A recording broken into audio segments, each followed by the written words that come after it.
જય ગણેશ.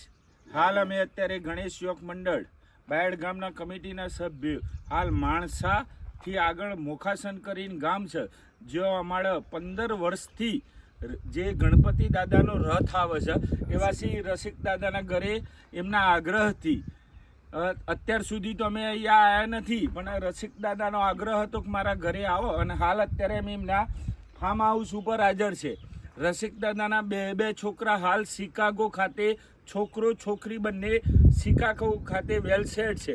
આ એમનું ફાર્મ હાઉસ છે, પોતાનું 70 થી 80 વીઘોનું, અને અમે એમના આમંત્રણ આપવા આવ્યા છે. પણ દાદો અમારા જોડે એટલા પ્રેમથી બાયડના અમારા મંડળ સાથે એટલા બધા એવું કહેવાય કે ભાઈ ઘર જેવો સંબંધ કરી દીધેલો છે. અને આપણે હાલ રસિક દાદાને કહીએ કે રસિક દાદા તમારા બાયડ ગામ પ્રત્યે કેવું? સારું મને સરસ લાગ્યું.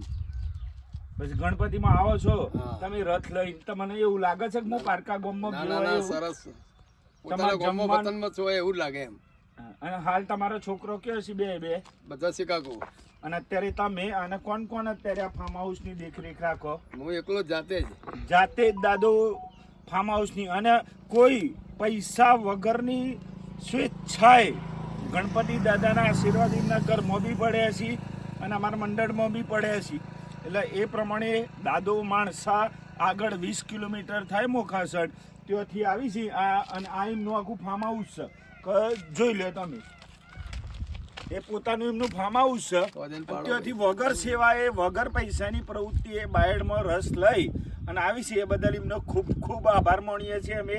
અને અમને આ વખત એમને ચોખ્ખું કહ્યું હતું કે તમે આવશો તો જ અમે બાયડ આવશું, એટલે અમે ના છૂટકે બાયડ અમારી આ ગાડી લઈ અને અમે બાયડ આવ્યા છે, બાયડથી મોખાસણ આવ્યા છે. અને એમનો ખૂબ ખૂબ આભાર. અને અવશ્ય આગામી વર્ષોમાં બી રસિક દાદો એમને એવું કહ્યું છે દર વર્ષે આવવું પડશે. અને જ્યાં લગી એ દાદાએ એવું કહ્યું છે કે જ્યાં લગી મારી શક્તિ છે ત્યાં લગી હું રથ લઈને બાયડ આવશે. જય ગણેશ.